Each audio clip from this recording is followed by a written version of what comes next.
اس قدر جشن سے دوری ہوگی، اور جس قدر جہالت ہوگی اس قدر جشن ہی جشن کی کثرت ہوگی۔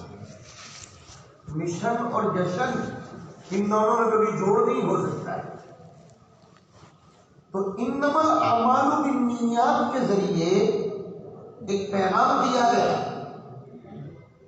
نیت کے ذریعے اپنے عمل میں کیفیت پیدا کرو، تاکہ اس کیفیت کی برکت سے جب وَنَضَعُ الْمَوَازِينَ الْقِسْطَ والا معاملہ قائم ہو تو تمہارا چھوٹا سا عمل یہ بھی بہت بڑا کام کر جائے۔ اور یہی تطبیق بین الاحادیث آپ حضرات نے ان روایتوں میں پڑھی ہوگی، سنیے۔ بعض روایتوں میں آیا باجماعت نماز پڑھنے کا ثواب 25 گنا، بعض روایتوں میں آیا 27 گنا۔ آپ کے اساتذہ کرام نے اور شراح رحمہم اللہ نے یہی جواب آپ کے سامنے دیا کہ کلام نبوی میں تعداد مقصود ہوتی ہی نہیں ہے، جس قدر اخلاص ہوگا اس قدر باجماعت نماز کا ثواب بڑھتا چلا جائے گا۔ تو عمل اس کے ذریعے آغاز ہوتا ہے۔ حضرت شیخ الحدیث قطب الاقطاب حضرت مولانا محمد زکریا صاحب نور اللہ مرقدہ نے آپ بیتی میں لکھا ہے، اور آپ فضلاء عزیز سے بہت درد دل کے ساتھ تاکیداً درخواست کروں گا، سال میں ایک دفعہ کم از کم آپ بیتی پڑھنی چاہیے، ایک دفعہ کم از کم، میرا اپنا معمول ہے۔ حضرت شیخ نے اس میں لکھا ہے کہ مجھ سے کسی نے پوچھا کہ تصوف کسے کہتے ہیں، تصوف کی ڈیفینیشن کیا ہے؟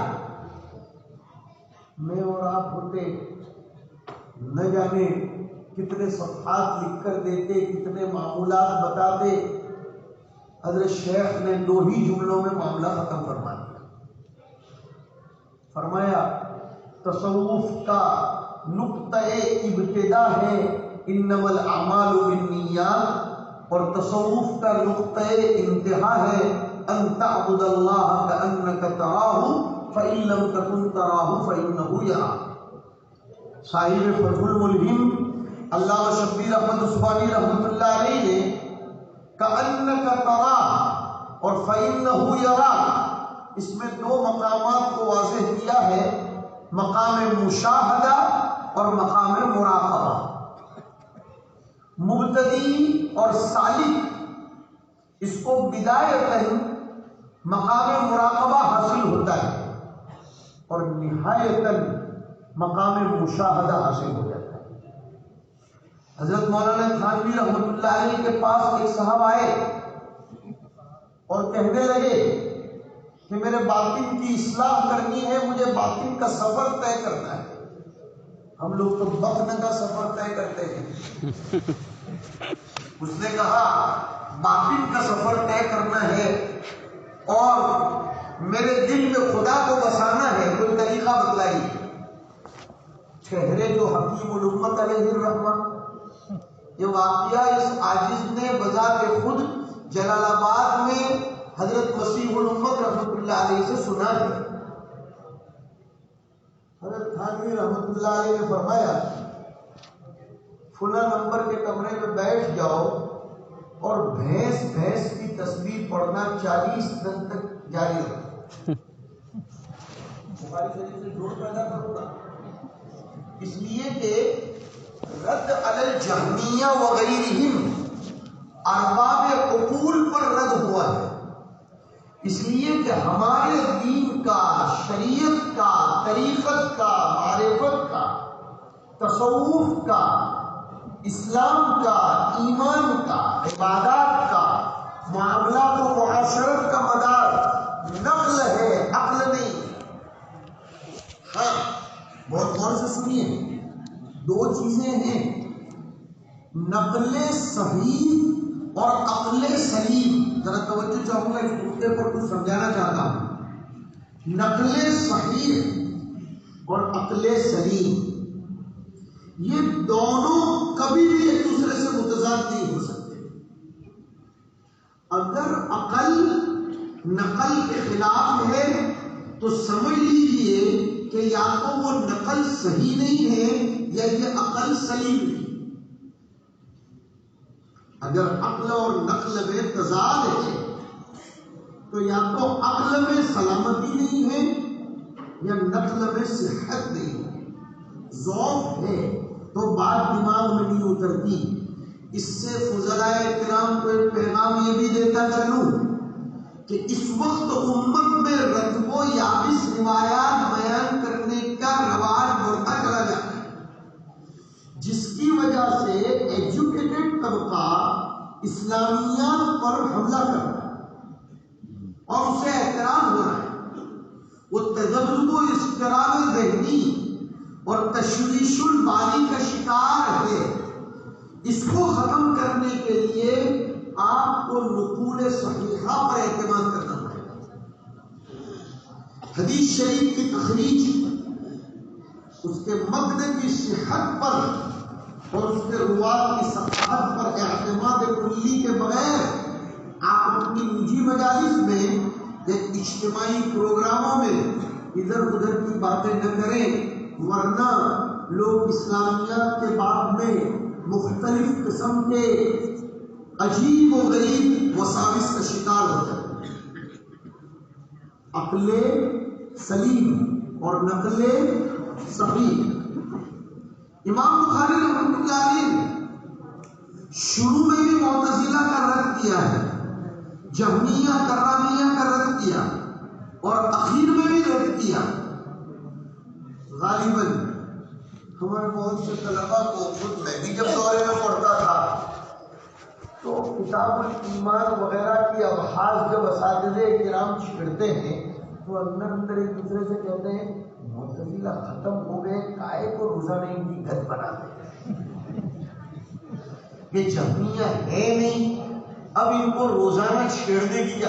نہیں میرے پیارے بچوں، معتزلہ ختم نہیں ہوئے ہیں. نئی بوتل میں پرانی شراب آ گئی ہے. شراب وہی پرانی ہے، بوتل کا پیکنگ بدل گیا ہے. نظریہ جب کوئی لے کر اٹھتا ہے تو حامل نظریہ بھلے ختم ہو جائے لیکن نظریہ کبھی ختم نہیں ہوتا ہے. یہ ڈنکے کی چھوٹ بات ہے. کوئی بھی باطل نظریہ جب اٹھتا ہے تو بھلے اس نظریے کو جنم دینے والا مر جائے. جیسے جہم ابن صفوان، یہ جہمیہ فرقے کا بانی تھا جو سیکھ کر لایا تھا جعد ابن درہم سے، اور جہم ابن صفوان کو ہشام ابن عبد الملک کے زمانے میں اس کی طرف سے مقرر کردہ ایک ذمہ دار نے عید الاضحیٰ کے دن ختم کر دیا تھا. آپ کو تاریخ معلوم ہونی چاہیے کہ جہم ابن صفوان کو عید قربان کے موقع پر دین کے نام پر قربان کر دیا گیا. جب لوگ قربانی کرنے جا رہے تھے تو اس ذمہ دار نے یہ کہا تمہارا کام کرو، آج میں اس کو قربان کر دوں گا. اس لیے کہ اس نے نقل صحیح پر وار کیا ہے. اور جعد ابن درہم کا معاملہ بھی کچھ ایسا ہی ہوا تھا. خیر، حضرت تھانوی رحمۃ اللہ علیہ کی بات چل رہی تھی، وہ نقل ہی نقل تھی. ان تعبد اللہ کأنک تراہ، وہ تو اپنی اصلاح کروانے آیا تھا نا، تو اس نے حاضرین بھی سنے. جسمانی مریض جسمانی طبیب کے سامنے کبھی آرگیومنٹ نہیں کرتا کہ دکھ رہا ہے میرا سر اور آپ انجیکشن لگا رہے ہیں ہاتھ پر، مجھے آ نہیں رہی ہے نیند اور آپ مجھے دے رہے ہیں کوئی اور دوائی. کبھی آرگیومنٹ کرتا ہے مریض؟ نہیں، بلکہ مریض مردہ بدستے زندہ کی طرح اس کے سامنے بیٹھ جاتا ہے. یہی حال روحانی مریض کا بھی ہونا چاہیے کہ ہم اپنے بڑوں کے سامنے بلا چون و چرا بیٹھ جائیں. حضرت تھانوی رحمۃ اللہ علیہ نے جب بھینس کی تسبیح پڑھنے کے لیے کہا تو وہ بھی اپنے کمرے میں خانقاہ میں بیٹھ گیا.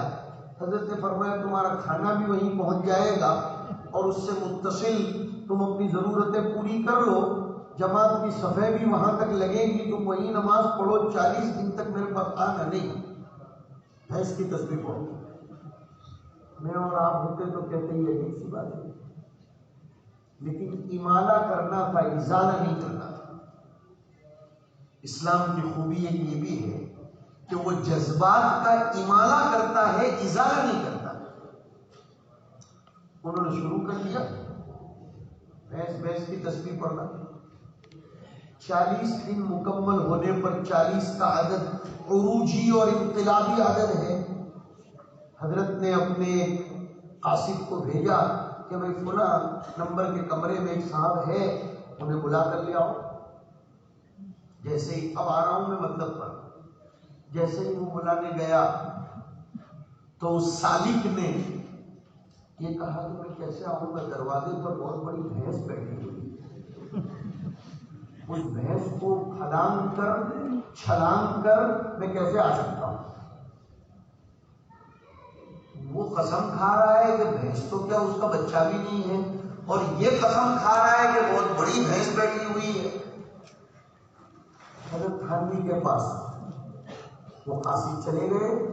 حضرت تھانوی نے ٹھنڈی سانس بھرتے ہوئے کہا الحمدللہ اشرف علی اپنے تجربے میں کامیاب ہو گیا. تو قاصد کو اور تعجب ہوا کہ یار ایک تو وہاں بھینس ہے نہیں, اور حضرت بجائے تقلید کرنے کے تصویب و تصریح کر رہے ہیں. پھر وہ بلانے گیا تو حضرت تھانوی رحمۃ اللہ علیہ کی طرف سے جب پیغام لے کر گیا تو اس نے کہا حضرت سے کہو کہ وہ خود مجھے آ کر لے جائے اور بھینس کو چھلانگ لگا کر مجھے اپنے پاس لے.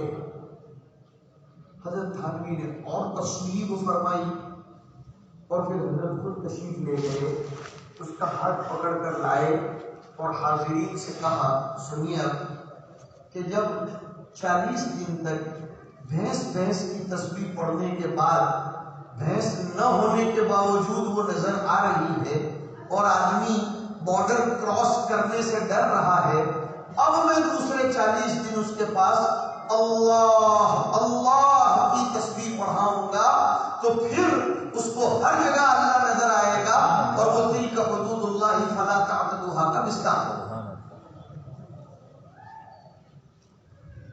یہ ہوتا ہے معاملہ ان تعبد اللہ کأنک تراہ فإن لم تکن تراہ فإنہ یراک. تو امام بخاری رضی اللہ تعالی عنہ نے کتاب التوحید والرد علی الجہمیہ وغیرہم کے ذریعے فرق باطلہ کی تردید فرمائی.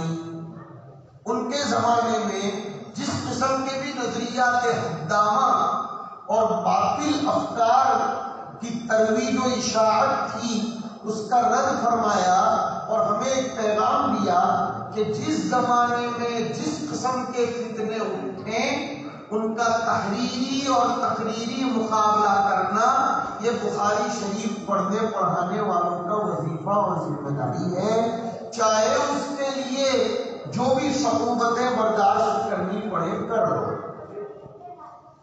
نیز امام بخاری رحمۃ اللہ علیہ نے یہ بھی بتلانا چاہا ہے کہ قرآن کریم اللہ کا کلام مخلوق ہے یا غیر مخلوق ہے یا دونوں ہے.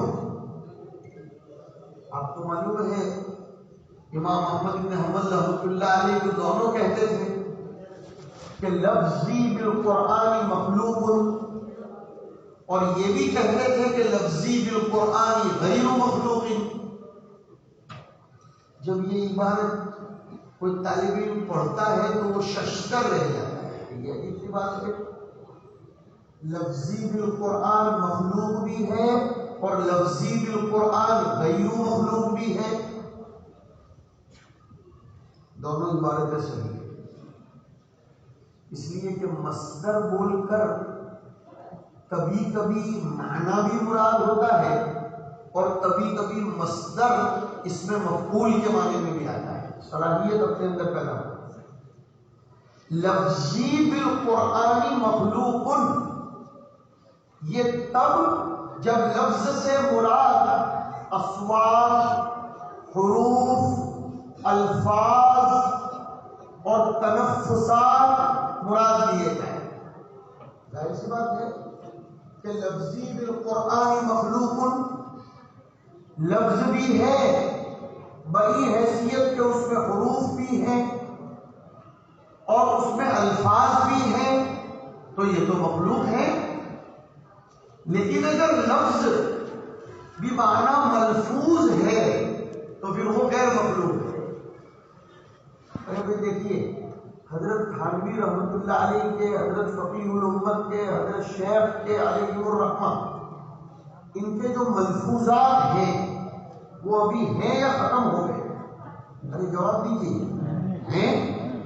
لیکن حضرت کی جو آواز نکلی تھی، حضرت کے جو حروف اور کلمات و الفاظ تھے، وہ مخلوق تھے یا غیر مخلوق تھے؟ تو مخلوق تھے، وہ مخلوق تھے۔ تو جب ہمارے بزرگوں کی عبارتیں ابھی باقی ہیں تو پھر اللہ کا کلام یہ تو ہمیشہ باقی رہنے والا ہے۔ تو لفظی بالقرآن، اگر اس سے مراد اصوات و حروف و الفاظ ہیں تو وہ مخلوق، اور اگر اس سے مراد ملفوظ ہے تو پھر اس کا مطلب اللہ کا کلام، اور اللہ کا کلام غیر مخلوق، اس لیے کہ وہ اس کی صفت ہے۔ اور آپ کو معلوم ہے کہ جہمیہ صفات خداوندی کا بھی انکار کرتے ہیں۔ ذرا اور توجہ دیں گے آپ، زیادہ وقت نہیں ہوگا، انشاءاللہ 10 بجے کے آزو بازو، یا تو 10 بجے سے پہلے یا 10:15 بجے تک زیادہ سے زیادہ ہم کلام کریں گے، اللہ کی طرف سے جتنا بھی شرح صدر ہوگا۔ 12 میں آپ کے بجنے دوں گا، نہ میرے 12 بجاؤں گا انشاءاللہ۔ یہ جہمیہ، معتزلہ وغیرہ صفات خداوندی کا انکار کرتے ہیں، اس لیے یہ بات ہوئی ہے حسامی شریف میں آپ نے پڑھا ہے عقل اور نقل کی بحث کو، اور ابھی تو میں نے تھوڑی دیر پہلے کہا کہ یہ لوگ ہر جگہ عقل کو ترجیح دیتے ہیں۔ تو انہوں نے کہا کہ اسم مسمى کا عین ہے یا غیر ہے یا دونوں میں سے کچھ بھی نہیں ہے۔ دماغ چکرانا نہیں چاہیے، ورنہ شرط شرط کی گولی ابھی لا کر کون دے گا؟ یہ اسم مسمى کا عین ہے یا غیر ہے یا دونوں ہے؟ اس چکر میں پڑے وہ کہنے لگے کہ اسم الگ ہے، مسمى الگ ہے، صفت الگ ہے، موصوف الگ ہے، اور صفات کے ماننے سے تعدد موصوف کا ماننا لازم آئے گا اور شرک ہو جائے گا۔ وَإِلَٰهُكُمْ إِلَٰهٌ وَاحِدٌ، جب الہ کی ذات ہے تو اب اس کو صفات سے متصف نہیں مانا جائے گا۔ اگر اس کے لیے صفات مانیں گے تو الہہ کا ماننا لازم آئے گا، کئی ایک معبود کا ماننا لازم آئے گا۔ امام بخاری رحمۃ اللہ علیہ نے ثابت کیا ہے، اور ہمارے ارباب علم الکلام نے، کہ اسم اور مسمى دونوں ایک ہیں۔ مولانا اسد اللہ صاحب رحمۃ اللہ علیہ کا نام سنا ہوگا، علماء کرام کی توجہ سے اس واقعے کو سنے بڑا مہمہ حل فرما دیا حضرت نے۔ مولانا اسد اللہ صاحب رحمۃ اللہ علیہ جو نادر صاحب کے نام سے موصوف تھے، سہارنپور میں جتنی انہیں مقبولیت اس زمانے میں حاصل کی کسی اور کو نہیں۔ لوگ اپنے بڑے بڑے مسائل اور مشاکل میں حضرت سے رجوع فرماتے تھے، اور انگریزی زبان پر تو ایسی قدرت تھی کہ گویا وہ ان کے گھر کی لونڈی ہے۔ عجیب انگریزی زبان بولتے تھے، عربی زبان کے تو ادیب تھے ہی تھے۔ تو ایک مرتبہ کسی چرچ میں ایک کرسچن اور عیسائی نے مولانا اسد اللہ صاحب کو مناظرے کے لیے بلایا. مولانا کیسے پہنچے تو وہ ایک بحث کر رہا تھا کہ اسم مسمى کا عین ہے یا غیر ہے یا دونوں ہے، اور وہ بولتے بولتے یہ بھی بول گیا کہ یہ مسلمان عجیب لوگ ہیں کہ اللہ کے لیے کئی ایک صفات مانتے ہیں، خدا پاک کے لیے کئی صفات ماننے سے تو کئی خداؤں کا ماننا لازم آئے گا. مولانا اسد اللہ صاحب رحمۃ اللہ نے فرمایا 1 منٹ رک جاؤ، میں کوئی دلیل ولیل سے بات نہیں کرتا، ایک مثال سے ہی مسئلہ حل کروں، اس لیے کہ الامثال مصابیح الاقوال. حضرت نے فرمایا آپ کے کان ناک وغیرہ اگر کاٹ دیے جائیں تو آپ موجود رہیں گے یا نہیں رہیں گے؟ اگر آپ کے کان کاٹ دیے جائیں، ناک کاٹ دی جائے، ہونٹ کاٹ دیے جائیں، پیر کاٹ دیے جائیں، انگلیاں ہٹا دی جائیں تو آپ رہیں گے یا نہیں رہیں گے؟ جواب دیجیے. رہیں گے. رہیں گے. حضرت نے پھر سوال کیا تو پھر یہ کان ناک وغیرہ یہ تو آپ کی صفات ہیں، یہ اجزاء ہیں، یہ اجزاء کو الگ کر دینے سے اگر یہ دونوں ایک ہی ہیں تو صفات کے کٹنے سے موصوف کا بھی کٹنا لازم آتا ہے. پتہ چلا دونوں ایک ہے. اچھا دوسری بات، دونوں ایک نہیں ہیں، اس سے تو یہ پتہ چلتا ہے بھئی اگر انسان کا وجود، اس کے ناک کان آنکھیں یہ عینی انسان ہے تو پھر کان ناک کے کٹنے سے انسان کا ختم ہونا لازم آتا ہے. پتہ چلا یہ غیر انسان ہے، یہ غیر انسان ہے. اگر اینے پھر سے سمجھے اس کو، اگر کان ناک آنکھ وغیرہ اینے انسان ہوتے تو ان کے کٹنے سے انسان کا بھی ختم ہو جانا لازم آتا. لیکن کان ناک کٹنے کے باوجود بھی انسان کا وجود رہتا ہے. پتہ چلا یہ سب غیر انسان ہے. لیکن کے بعد والا مسئلہ بھی سنیے، جب ناک آنکھ کان کٹتے ہیں تو انسان کو تکلیف ہوتی ہے کہ نہیں؟ ارے بولو، تکلیف ہوتی ہے. پتہ چلا یہ نہیں انسان ہے. اگر یہ غیر انسان ہوتے تو تکلیف کا احساس نہ ہوتا. ناک کان کٹنے کے باوجود انسان کا موجود رہنا یہ تو دلالت کرتا ہے کہ یہ غیر انسان، اور ان کے کٹنے پر تکلیف ہونا یہ دلالت کرتا ہے کہ غیر انسان. پتہ چلا یہی مطلب ہے کہ اسم اور مسمى ایک ہے بھی اور ایک نہیں بھی. گتھی سلجھ گئی، مسئلہ ختم ہو گیا. اب کیا اشکال رہے گا؟ اور دوسری بات یہ ہے تعدد صفات سے تو شرف موصوف لازم آتا ہے. اسی لیے قرآن کریم کا عجیب مزاج ہے، غور کریں گے تو بڑا لطف آئے گا کہ ایک طرف فرمایا وَإِلَٰهُكُمْ إِلَٰهٌ وَاحِدٌ، لیکن اس کے فوراً بعد 2 صفتیں ذکر فرمائی، لا الہ الا ہوا. یہ الگ بات ہے کہ وہ الرحمن اور الرحیم دونوں ہیں، اور دونوں ہونے سے اس کا تو ہونا لازم نہیں آتا، وہ تو ایک ہی ہے. قُلِ ادْعُوا اللَّهَ أَوِ ادْعُوا الرَّحْمَٰنَ أَيَّمَّا تَدْعُوا فَلَهُ الْأَسْمَاءُ الْحُسْنَىٰ. امام بخاری رحمۃ اللہ علیہ اس کا بھی رد فرمانا چاہتے ہیں. نیز ان جہمیہ اور معتزلہ نے جن چیزوں کا انکار کیا ہے ان میں سے ایک چیز ہے میزان. وہ کہتے ہیں کہ قرآن کریم میں جہاں بھی یوں آیا کہ وَنَضَعُ الْمَوَازِينَ، اس سے مراد عدل کا اظہار ہے، باقاعدہ میزان کو قائم کرنا نہیں. تأویل کرتے ہیں، اور تأویل کی وجہ سے ہی تو ان پر کفر کا فتویٰ نہیں لگا، اس لیے کہ کفر کوئی چھاپ خانہ نہیں ہے جیسا اس زمانے میں چلتا ہے کہ اس جمعہ کو انہوں نے ان کے خلاف کفر کے فتوے دیے تو دوسرے جمعہ کو انہوں نے ان کے خلاف کفر کے فتوے دیے، نہیں آپ نے علم الکلام اور علم العقائد میں پڑھا، 99 شقیں اس کے اسلام کی نکالی جائیں گی، کسی بھی طرح اس کو مسلمان باقی رکھنے کی کوشش کی جائے گی۔ تکفیر اتنا آسان مسئلہ نہیں ہے۔ بھلے معتزلہ کے خلاف کتاب الایمان میں کئی ابواب قائم کیے، کتاب التوحید میں کئی ابواب قائم کیے، لیکن آج تک کسی نے بھی معتزلہ اور جہمیہ کو کافر نہیں کہا ہے، اس لیے کہ ان کا انکار مبنی بر تأویل تھا۔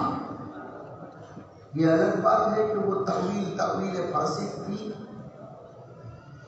لیکن وہ انکار محض نہیں تھا، انکار عناد نہیں تھا۔ کفر کی 5 قسمیں آپ نے پڑھی ہوں گی، کفر تکذیب ہے، کفر جحود ہے، کفر استکبار ہے، کفر ارتیاب ہے، کفر نفاق ہے، یہ 5 قسمیں ہیں کفر کی۔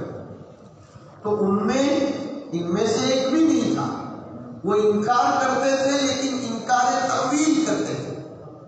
تو انہوں نے یہ کہا کہ قرآن کریم میں جہاں بھی میزان کا تذکرہ آیا ہے اس سے مراد عدل کا ظہور ہے کہ اللہ پاک اپنے انصاف کو ظاہر فرمائے، لیکن ہم اہل سنت والجماعت کہتے ہیں کہ نہیں۔ میں مدینہ منورہ میں پڑھتا تھا، اس زمانے میں وہاں کے نائب مفتی تھے بہت زبردست علم کے حامل، آپ حضرات نے شاید کبھی نام سنا ہو، شیخ صالح ابن حسینین رحمہ اللہ۔ انہوں نے 2 جملے بہت زبردست لکھے، پورا علم الکلام سمجھ میں آ جائے، پورا علم العقائد بھی سمجھ میں آ جائے۔ انہوں نے 2 جملے زبردست لکھے۔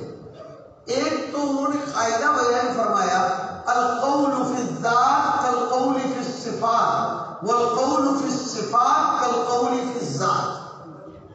القول فی الصفات کالقول فی الذات، کہ صفات کے باب میں عقل کو زیادہ زحمت نہیں دینی چاہیے جیسے ذات خداوندی کے باب میں ہم عقل کو زحمت نہیں دیتے۔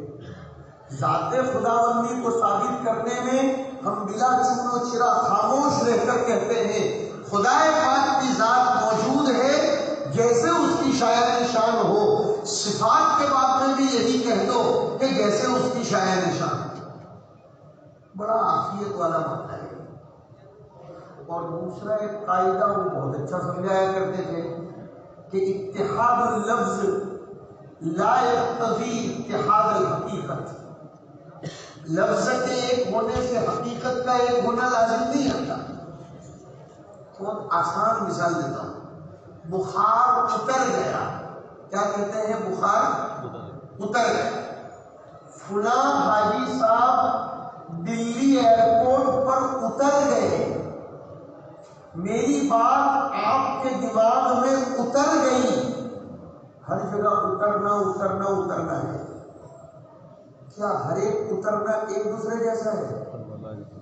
نہیں، ہر اترنا اترنے والے کے شایان شان۔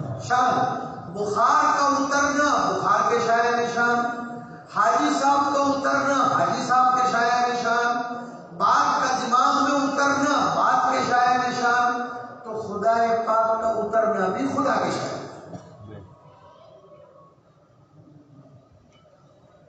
یہ سلامتی والا عقیدہ ہے، لیکن بعد میں عقل کے باردانوں کا دور شروع ہوا، اس لیے متأخرین علماء اہل سنت والجماعت نے بھی تأویل مبنی بر کتاب و سنت کا سلسلہ شروع فرمایا کہ خدا پاک کا نزول یعنی اس کی رحمت کا نزول، خدا پاک کا اتیان یعنی اس کے امر کا اور اس کے فیصلے کا اتیان۔ لیکن سلف تو یہی فرماتے تھے کہ اللہ اترتے ہیں جیسا ان کی شاعر شان۔ ہمیں اپنے اترنے پر، خدا پاک کے اترنے کو، اپنے کلام کرنے پر، خدا کے کلام کرنے کو، اپنے اللہ کے اقامت میزان کو ہمارے اقامت میزان پر قیاس کرنے کی کوئی ضرورت نہیں۔ اللہ کا میزان قائم کرنا اس کی شاید نشان، ڈیزائن ہے. اور دنیا میں ویسے بھی تو دیکھو کیا ہر چیز کو ناپنے تولنے کا آلہ ایک ہی قسم کا ہوتا ہے؟ نہیں، لوہے کو ناپنے اور تولنے کا آلہ الگ ہوتا ہے، سونے کو تولنے کا آلہ اور بخار کو ناپنے کا آلہ الگ ہے. اور اب تو آپ کو تعجب ہوگا آنکھوں کا پریشر بھی دیکھا جائے. اور چلو جانے سب چھوڑتے ہیں، ابھی تازہ مثال لیتے ہیں. جس دور سے ہم لوگ گزر کر آئے، کورونا کی مہاماری کے دور میں کبھی بھی کہیں بھی جاتے تھے تو وہ ایک ایسا آلہ نہیں رکھا جاتا تھا پیشانی کے قریب، ٹیمپریچر ناپا جاتا تھا. پہلے ٹیمپریچر ناپا جاتا تھا زبان کے نیچے یا بغل کے نیچے وہ ایک تھرمامیٹر رکھ کر، لیکن اب تو ایسے اس کے قریب بھی نہیں لایا جاتا ہے. ان سائنسی تحقیقات نے منکرین اسلامیات کے لیے اتمام حجت کا کام کیا ہے کہ جو لوگ عقل کے ترازو پر تولنا چاہتے ہیں ان کو بھی اللہ رب العزت نے یہ سائنسی انکشافات و اختراعات کے ذریعے چیلنج کر دیا. کیوں نہیں مانتے؟ ذرا دیکھو تو صحیح. پریشر کو ناپا جاتا ہے، بخار کو ناپا جاتا ہے، ٹیمپریچر ناپا جاتا ہے. اب شروع ہو جائے گا ایک ہفتے کے بعد کہ آج گرمی اتنی ڈگری ہے اور کل اتنی ہے اور پرسوں اتنی ہے. کیسے ناپا پڑا ہے؟ تو جب ان چیزوں کے لیے بخار کی خارج میں کوئی شکل و صورت ضروری نہیں ہے تو اعمال کو تولنے کے لیے اعمال کی خارج میں کوئی شکل و صورت کی ضرورت بھی نہیں ہے. جب بخار کو بغیر کسی شکل و صورت کے ناپ لیا جاتا ہے تو پھر ان اعمال کو بھی بغیر کسی شکل و صورت کے ناپ لیا جائے گا. ایک قول یہ ہے. بہرحال ایک بات تو یہ کہی جا رہی تھی کہ وَنَضَعُ الْمَوَازِينَ الْقِسْطَ، اس سے ظہور عدل مراد ہے. امام بخاری نے اس کی ترتیب فرمائی ہے کہ نہیں، باقاعدہ میزان رکھا جائے. اب ایک بڑا زبردست سوال پیدا ہوتا ہے، بہت زوردار بات، کیا میزان پیدا کر دیا جا چکا ہے یا پیدا کیا جائے گا؟ ترازو جو ہے وہ پیدا کیا جائے گا یا وہ پیدا ہو چکا ہے؟ ہم نے اپنے استاد محترم دامت برکاتہم سے سنا، وہ فرماتے ہیں کہ وَنَضَعُ کا لفظ بتاتا ہے کہ میزان تو پیدا کر دیا جا چکا ہے. وضع میزان قیامت کے دن ہوگا، خلق میزان قیامت کے دن نہیں. ورنہ تو اللہ یہ فرماتے کہ وَنَخْلُقُ الْمِيزَانَ، لیکن وَنَضَعُ الْمِيزَانَ فرمایا. پتہ چلا میزان کو پیدا کر دیا جا چکا ہے. جیسے بہت زوردار بات یاد آئی آپ کی برکت سے کہ وَإِذْ يَرْفَعُ إِبْرَاهِيمُ الْقَوَاعِدَ مِنَ الْبَيْتِ وَإِسْمَاعِيلُ وَإِذْ يَزْرَعُ یا وَإِذْ يَبْنِي، یہ الفاظ نہیں ہے کہ صاحب جلالین نے یہ لفظ استعمال کیا ہو، لیکن وَإِذْ يَرْفَعُ اور کسی بھی چیز کے رفع کے لیے نفس شے کا وجود ضروری ہے. پتہ چلا کہ بیت اللہ کا وجود حضرت ابراہیم سے بھی پہلے تھا، اور یہ تو تاریخی حقیقت بتاتی ہے کہ تھا. لیکن طوفان نوح علیہ السلام کی زد میں آ کر بیت اللہ کی دیواریں بہہ گئی تھی. اب وہ جو اندرونی بنیادیں تھیں اس کو حضرت ابراہیم و اسماعیل نے اٹھایا. تو وَنَضَعُ کا لفظ بتاتا ہے کہ میزان تو پیدا کر دیا جا چکا ہے، اس کا وضع قیامت کے دن ہوگا. وَنَضَعُ الْمَوَازِينَ، اور موازین کو جمع لایا گیا ہے یا تو اصحاب میزان کی وجہ سے یا عظمت شان کی وجہ سے، اس لیے کہ عربی زبان میں بھی ایک قاعدہ ہے جیسے اردو میں ہے کہ کبھی ایک کو بڑے ہونے کی وجہ سے جمع کے صیغے سے تعبیر کرتے ہیں، ویسے عربی میں بھی آپ نے پڑھا ہوگا تفسیر میں حضرت موسیٰ علیہ السلام، توجہ دیجیے کہ حضرت موسیٰ علیہ السلام جب آگ لینے جا رہے تھے تو ان کے ساتھ تو اکیلی ان کی بیوی ہی تھی، لیکن کیا فرمایا، تم کسو، جمع کا صیغہ، بلا وجہ تعبیر کرنے کی ضرورت نہیں ہے. کہ بچے بھی تھے اور یہ بھی تھا، یا صلب میں بچے ہوں گے تو وہ مراد لیے جا رہے ہیں، خوابوں کا کیا ضرورت ہے، یہ کہہ دیا جائے۔ حضرت موسیٰ علیہ السلام نے اپنی بیوی کو ادب کے ساتھ بلایا، اور بیوی کو ادب سے بلانا یہ کوئی شان مردانگی کے خلاف کی نہیں، بلکہ یہ ادب ہے، اس لیے کہ وہ وجہ سکون ہے، اور جو چیز وجہ سکون ہو وہ تو احسان کے قابل ہو۔ وجہ سکون ہے، لتسکنوا یہ یہاں اکیلا نہیں ہے، بلکہ امام راضی نے تو نقطہ ذکر کیا ہے کہ حضرت آدم اور پھر جب حضرت حوا پیدا ہو گئی تو ایسا نہیں فرمایا ادخل انت وزوجک الجنہ، بلکہ فرمایا اسکن انت وزوجک الجنہ، اقیم انت وزوجک الجنہ بھی نہیں فرمایا، یا انکس انت وزوجک الجنہ بھی نہیں فرمایا، اسکن انت وزوجک الجنہ فرما کر اشارہ کر دیا کہ زوجک ہوگی تو اسکن کا تحقق ہوگا۔ پتہ چلا کہ کبھی کبھی ادباً عظمتاً بھی واحد کو جمع سے تعبیر کیا جاتا ہے۔ دونوں قول ہیں، وَنَضَعُ الْمَوَازِينَ الْقِسْطَ لِيَوْمِ الْقِيَامَةِ، قیامت کے دن ہم اوزان اور موازین اس کو رکھیں گے تاکہ انسانوں کے اعمال کو تولے جائیں، یا ان کے صحائف کو تولے جائیں، یا ارباب اعمال کو تولے جائیں۔ مختلف قسم کے اقوال ہیں، ارباب عمل کو تولا جائے گا یہ بھی ایک قول ہے۔ حضرت عبداللہ ابن مسعود رضی اللہ تعالیٰ عنہ کی ٹانگیں چھوٹی چھوٹی تھی، ٹانگیں چھوٹی چھوٹی تھی۔ ایک مرتبہ وہ حضور کے لیے مسواک لینے کسی درخت پر چڑھ گئے، تو ان کی پتلی پتلی اور دبلی دبلی ٹانگوں کو دیکھ کر صحابہ کرام مسکرانے لگے، مزاحن، مذاقن نہیں، دونوں الگ الگ ہیں۔ مزاح جائز ہے، مذاق ناجائز ہے۔ مزاح کا معنی دل لگی کرنا، اور مذاق کا معنی کسی کی اڑان، کسی کو نیچا دکھانا۔ صحابہ کرام ہنسنے لگے، مسکرانے لگے۔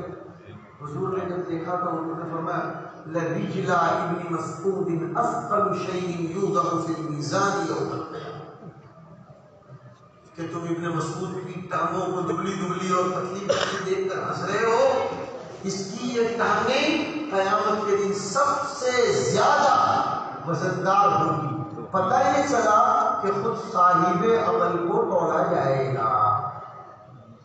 پہلا قول جو تھا عمل کو تولا جائے گا، تو اس پر سوال ہو رہا تھا کہ عمل کی خارج میں تو وہ شکل ہے نہیں، تو میں نے آپ کو جواب دیا کہ بخار کی شکل کہاں ہے، ٹیمپریچر کی شکل کہاں ہے، پریشر کی شکل کہاں ہے، پھر بھی ان سب چیزوں کو ناپا، اور اب تو بہت آسان مسئلہ ہو گیا کہ یہ جو ویڈیوگرافی ہو رہی ہے، یہ پوری ریل بن رہی ہے، یہ جتنے بھی پروگرام ہیں خارج میں اس کی شکل کہاں ہے، لیکن آپ کو یہ نہیں بتایا جاتا ہے کہ پروگرام شروع ہونے کے بعد 15 منٹ کے بعد مقرر صاحب یہ بولے ہیں، 18 منٹ کے بعد یہ بولے، آگے بڑھاتے چلے جاؤ، اگر MP3 میں اس کا ریکارڈنگ کیا ہے تو، اور YouTube پر اگر کیا ہے تو اس کو اور آگے بڑھاتے چلے جاؤ منٹ کے اوپر، یہ پوری کی پوری ریل میں سیو نہیں ہو جاتا ہے؟ جب خارج میں اس کی کوئی شکلیں ہیں بتائیے، خارج میں اس کی کوئی شکل نہ ہونے کے باوجود یہ جب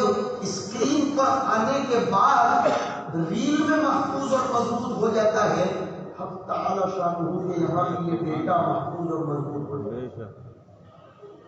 اور اسی کو حدیث شریف میں فرمایا ہے کہ زمین انسان کے پورے بدن کو کھا جائے گی سوائے ایک ہڈی کے، عجب الذنب، اس کو میں تعبیر کیا کرتا ہوں وہ پین ڈرائیو ہے، عجب الذنب وہ پین ڈرائیو ہے، اور وہ پین ڈرائیو اتنی بڑی ہے، 16 GB 32 GB 56 GB 252 GB کی نہیں، وہ انگنت GB کی ہے، اور اس میں پورا ڈیٹا سیو ہوتا ہے۔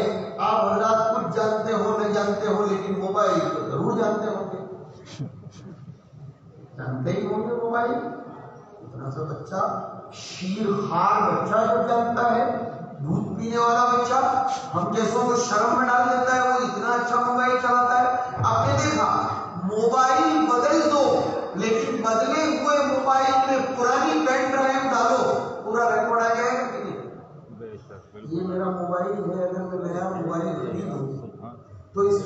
اتنا ڈیٹا میں نئے موبائل میں لے سکتا ہوں یا نہیں لے سکتا ہوں؟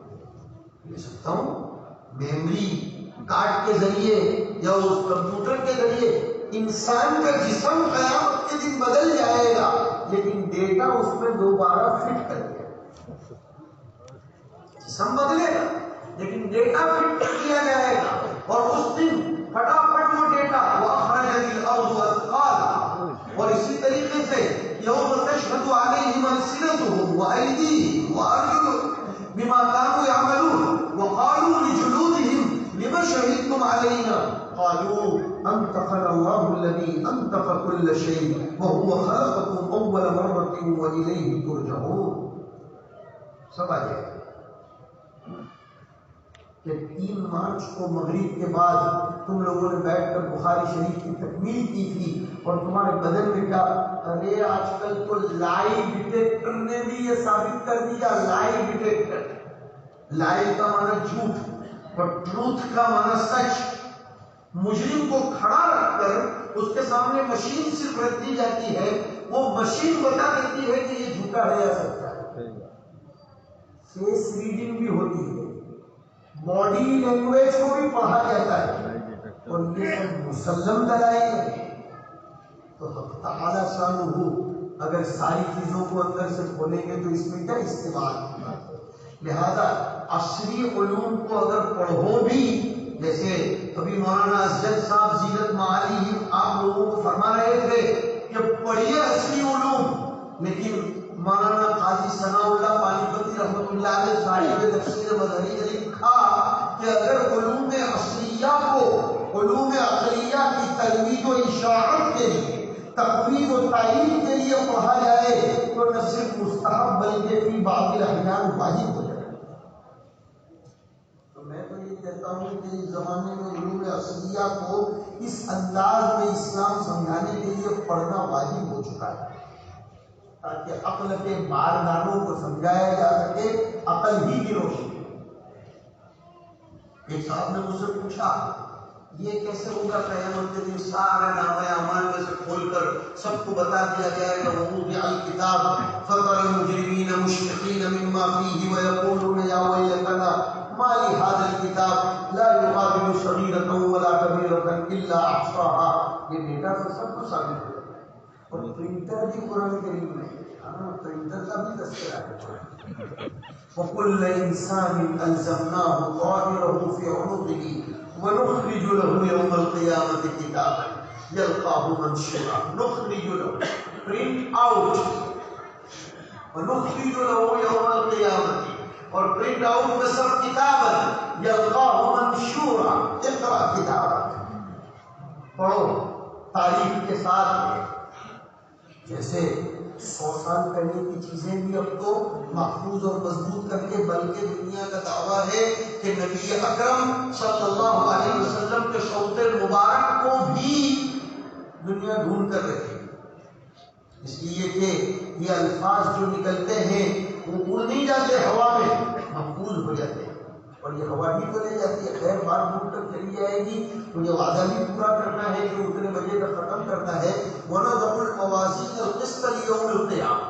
آگے فرمایا وَأَنَّ أَعْمَالَ بَنِي آدَمَ وَقَوْلَهُمْ يُوزَنُ, کہ بنی آدم کے اعمال اور اعمال ہی میں سے عمل قول بھی ہے, اس لیے عطف الخاص علی العام کے قبیل سے, اور وہ تلاوت اور مطلوع کلام اور اس کے درمیان الفاظ وغیرہ کے درمیان کوئی فرق کا قائل نہ ہو, اس لیے قولہم لائے وَأَنَّ أَعْمَالَ بَنِي آدَمَ وَقَوْلَهُمْ يُوزَنُ.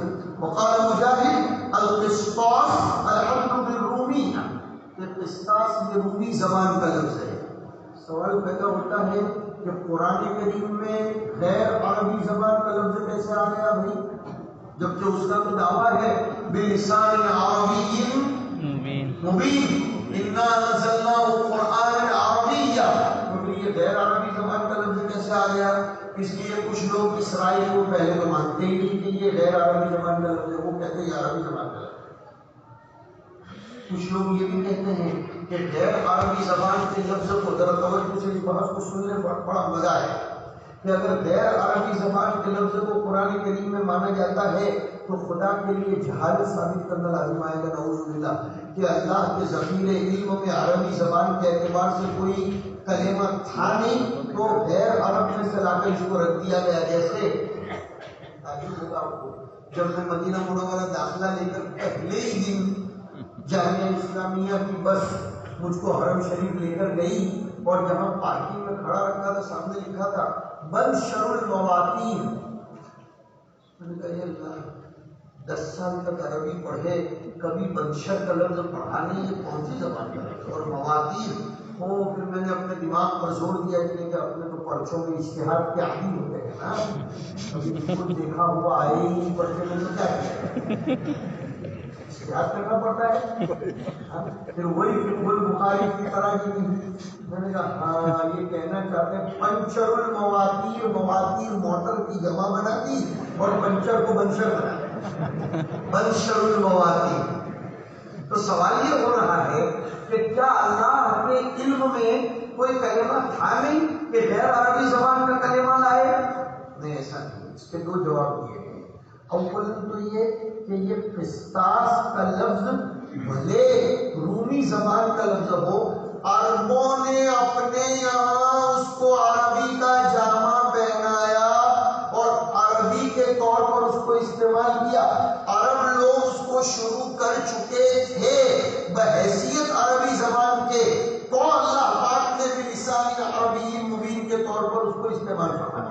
ایسا نہیں ہے کہ اللہ نے سب سے پہلے استعمال فرمایا، عرب لوگ اس کلمے کو استعمال کرتے تھے تو اللہ نے بھی اس کو استعمال فرمایا. اس لیے آگے توجہ دو، بلسان عربی اکیلا نہیں ہے بلکہ مبین بھی ہے. مبین تب ہوگا جب ان کے استعمال کیے ہوئے کلمات کو بھی استعمال کیا جائے. لیکن اللہ فصیح ہے، اللہ بلیغ ہے. اب اگر سنو اگر قسطاس کے لیے کوئی اعلیٰ درجے کا کلمہ لایا جاتا جو کبھی ان کے کانوں سے ٹکرایا بھی نہ ہو تو بلسان عربی تو ہوتا لیکن مبین نہ ہوتا. اس لیے غیر عربی زبان کا کلمہ یہاں استعمال فرمایا گیا. وَيُقَالُ الْقِسْطُ مَصْدَرُ الْمُقْسِطِ وَهُوَ الْعَادِلُ وَأَمَّا الْفَاسِقُ فَهُوَ الْجَائِرُ. یہ علم صرف کی ایک بحث کی طرف اشارہ ہے، باب افعال کا حمزہ سلب ماخذ کے لیے آتا ہے وغیرہ. وبه قال حدثنا احمد بن اشقاق قال حدثنا محمد بن فضیل. یہ محمد بن فضیل پر شراح بخاری نے اور فن اسماء و رجال والوں نے کلام کیا ہے کہ یہ تو شیعہ راوی ہے. شیعہ راوی فیہ تشیع، شیعہ راوی کی روایت بخاری کیسے لے آئے؟ لیکن میں نے ایک تو جواب بھی دیا کہ فیہ تشیع وکان شیعہ نہیں، شیعیت کی طرف مائل تھے. لیکن ایک بحث سن لو، بڑی کام کی بحث ہے. اگر کوئی راوی ایسا شیعہ ہو یا ایسا عقیدہ رکھتا ہو کہ جس کا عقیدہ مفضی اور مؤدی الی الکفر نہ ہو تو اس سے پھر کوئی اعتراض پیدا نہیں ہوتا. تفضیل علی ہو لیکن انکار سیفین نہ ہو تو ایسے کو کافر نہیں کہا جاتا ہے، تشیع کہا جا سکتا ہے. یہ تشیع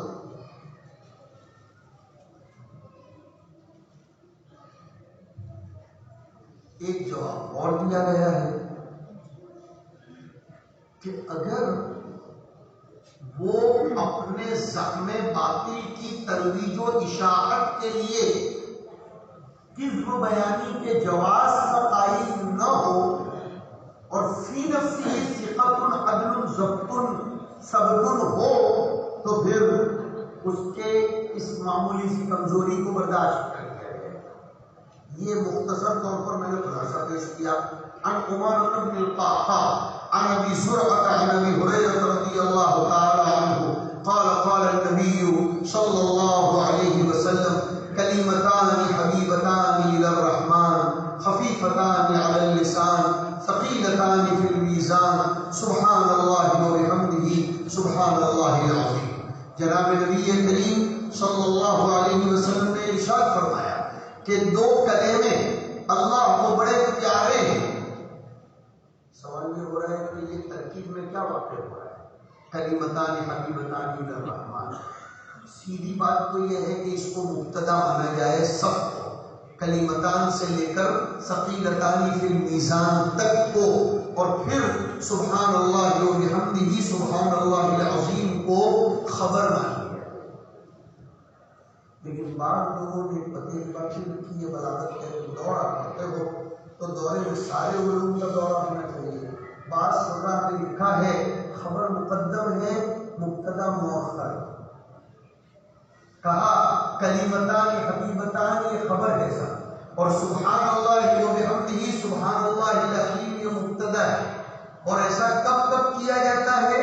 بلاغت والوں نے لکھا ہے کہ جہاں ایک وجہ تخصیص کی ہوتی ہے، تقویت کی ہوتی ہے، حصر کی ہوتی ہے تقدیم و تاخیر میں، وہاں ایک وجہ تشویق کی بھی ہوتی ہے. تشویق وہ ایک شعر نہیں پڑھا، صلاحۃ تشرق الدنیا ببہجتها شمس الضحى وابو اسحاق والقمر. تو صلاحۃ تشرق الدنیا ببہجتها مبتدا مقدم، اور شمس الضحى وابو اسحاق والقمر یہ خبر مقدم مبتدا مؤخر. اور جیسے اور ایک شاعر نے کہا والذی حارت الحریۃ فیہ حیوان مستحدث من جمادی. تو الذی حارت الحریۃ فیہ اس کو مقدم کر دیا گیا ہے جبکہ یہ بعد میں ہونا چاہیے تشویق کے لیے. تو یہاں ظاہر سی بات ہے جب پہلے یہ کہا جائے دو کلمے ایسے ہیں جو اللہ کو بڑے پیارے ہیں اور زبان پر بڑے آسان ہیں، میزان میں ان کا وزن بہت زیادہ ہے، تو آدمی کو شوق ہو کہ جلدی بتاؤ کہ یہ کیسے کلمے ہیں جن کی اتنی سب فضیلت آ رہی ہے. کچھ شوق دلانے کے لیے یہاں خبر کو مقدم کیا گیا ہے. اور عجیب بات ہے کلمتان حبیبتان الی الرحمن فرمایا، الی اللہ یا الی الحی القیوم نہیں آیا. یہ آنا چاہیے تھا. لفظ رحمان میں انتخاب کی حکمت پر بھی علماء نے لکھا کہ ہیں چھوٹے سے کلمے لیکن میزان میں سب سے زیادہ وزندار ہونا یہ خدا کی صفت رحمانیت کا مظہر ہے. اس لیے رحمان کو دلایا کہ اللہ کی صفت رحمت کا مظہر ہے کہ اتنے چھوٹے سے کلمات ہونے کے باوجود ثقیلتان فی المیزان. اور کلام نبوی کی ترتیب بھی دیکھو کہ اللہ کو بڑے پیارے. اب کوئی کہے گا محبت کی راہوں کو طے کرنا تو بڑا مشکل ہوتا ہے. ہاں محبت کی جتنی بھی سنگلاخ وادیاں اور گھاٹیاں ہوتی ہیں انہیں ویسے ہی طے نہیں کیا جاتا ہے. ظاہر سی بات ہے اللہ کو بڑے پیارے ہیں تو ان کو ادا کرنا بہت مشکل بھی ہوگا. فوراً فرمایا کہ خفیفتان عاشق کے ساتھ پھر نہیں. اللہ پاک جس کو اپنا پیارا بنا لیتا ہے اس کے لیے عمل کرنا اتنا ہی آسان ہے. اسی لیے نسائی شریف کی روایت میں آیا کہ اللہ کے کلمے کو بلند کرنے کے لیے اگر کسی کی گردن پر تلوار چلے تو اس کو اس میں شیرینی محسوس ہوتی ہے. اسی لیے قیامت کے دن تک شہید یہ تمنا کرتا چلا جائے گا کہ مجھے دوبارہ پیدا کر کے شہادت کا جام پہلے بتایا گیا مجھے دوبارہ، کیونکہ اس میں اس کو لذت ملی ہوگی، کوئی تکلیف نہیں ہوگی. اب کسی کو یہ اعتراض ہو کہ خفیف ہیں جب ادائیگی کے لیے اتنے مشکل نہیں ہے تو پھر اس کا ثواب اتنا زیادہ نہیں ہوگا. اس اعتراض کو دفع فرمایا کہ نہیں، ثقیلتان فی المیزان حبیب ہونے کے باوجود خفیف ہیں اور خفیف ہونے کے باوجود ثقیل ہیں. یہ تینوں جملوں میں مناسبت. کون سے دونوں کلمے؟ سبحان اللہ و بحمدہ سبحان اللہ العظیم. وجہ کیا ہے؟ اس لیے کہ کسی بھی بڑے کی عظمت کو ثابت کرنے کے لیے تنزیہ اور تقدیس اور اثبات تکمیل ضروری ہے. سبحان اللہ میں تنزیہ ہے اور بحمدہ میں اثبات کمال ہے. اگر میں یہ کہوں کہ یہ جناب میں کوئی عیب نہیں ہے، چلو عیب نہیں ہے تو خوبی کا تذکرہ کرنا ہے. کہا نہیں، اللہ میں کوئی عیب نہیں لیکن تمام خوبیاں اس میں موجود، تبھی تو وہ بحمدہ ہے، تبھی تو بحمدہ ہے. اور سبحان اللہ العظیم. پیارے بچوں، ان دونوں کلمات کا ہمیں ورد کرتے رہنا چاہیے. اور یہ روایت اور یہ ترجمۃ الباب اخیر میں لا کر ہمیں قیامت کا استحضار بھی کروایا ہے. حضرت شیخ الحدیث مولانا زکریا صاحب رحمۃ اللہ علیہ اپنی شرح میں بار بار لکھتے ہیں کہ امام بخاری کی عادت ہوتی ہے کہ وہ اپنے ترجمۃ الباب کے ذریعے اور ہر کتاب کے آخری ترجمۃ الباب کے ذریعے اور ہر حدیث کے آخری لفظ کے ذریعے آخرت کا استحضار کرواتے ہیں. ہم لوگوں کو آخرت کا استحضار کروایا ہے. اصل میں میری اور آپ کی زندگی جو غفلت میں گزر رہی ہے اس کی بنیادی وجہ یہ ہے کہ ہم لوگوں کو آخرت کا استحضار نہیں. وَأَمَّا مَنْ خَافَ مَقَامَ رَبِّهِ وَنَهَى النَّفْسَ عَنِ الْهَوَىٰ فَإِنَّ الْجَنَّةَ هِيَ الْمَأْوَىٰ. بہرحال اللہ رب العزت آپ لوگوں کو مبارک فرمائے. آپ کے دونوں اساتذہ کرام کے پڑھانے کو بالخصوص حضرت مولانا سالم صاحب کے پڑھانے کو بے انتہا مقبول مسعود اور مبارک فرمائے. آپ سب کی فراغت کو اللہ تعالیٰ خوب مبارک فرمائے. ایک جملہ کہہ دیتا ہوں انشاءاللہ یاد رہے گا تو زندگی بھر تک کے لیے استحضار رہے گا. وہ یہ بچوں کہ دستار فضیلت یہ دستار نیابت رسول ہے. یہ دستار فضیلت باندھی جائے گی یہ دستار نیابت رسول ہے. ہر قدم پر یاد رکھنا کہ آپ کی نسبت اب نبی کی درسگاہ سے ہو. اس لیے کہ آپ کے سامنے سند بیان کی ہوگی آپ کو استاد نے اور میں نے بھی آخری حدیث شریف پڑھا دی. میں نے یہ حدیث اور بخاری شریف کی جلد ثانی حضرت مولانا شیر علی صاحب افغانی رحمۃ اللہ علیہ سے پڑھی تھی اور انہوں نے حضرت مدنی رحمۃ اللہ علیہ سے پڑھی تھی اور پھر آگے کی سند تو بڑی مشہور و معروف ہے. دیگر اسانید آپ کے سامنے ہے. تو ہم لوگ آج کل جو سند کا واسطہ چل رہا ہے 27 یا 28 واسطوں سے درسگاہ نبوت کی شادی اور ہمارے کسی عمل سے حضور کو ٹھیس نہ پہنچے کہ میری درسگاہ کا شاگرد ایسا عمل کر رہا ہے. اللہ رب العزت ہمیں ان نسبتوں کی لاج رکھنے کی توفیق نصیب فرمائے. اب تعالیٰ شانہ جتنے ہمارے رجال حدیث اس کتاب میں اور دیگر کتب حدیث میں آئے ہیں ان سب کے اعمال صالحہ جدیدہ کو سب سے پہلے ہماری دعاؤں میں جان پیدا فرمائے اور اپنی زندگیوں کو سعادتوں سے ہمکنار فرمائے. یہ دعا ازمن و ازجلہ جہاں آمین بات اور چند حضرات کے لیے خاص طور پر دعاؤں کی درخواست کی گئی ہے. آپ کے مدرسے کے ایک بہت بڑے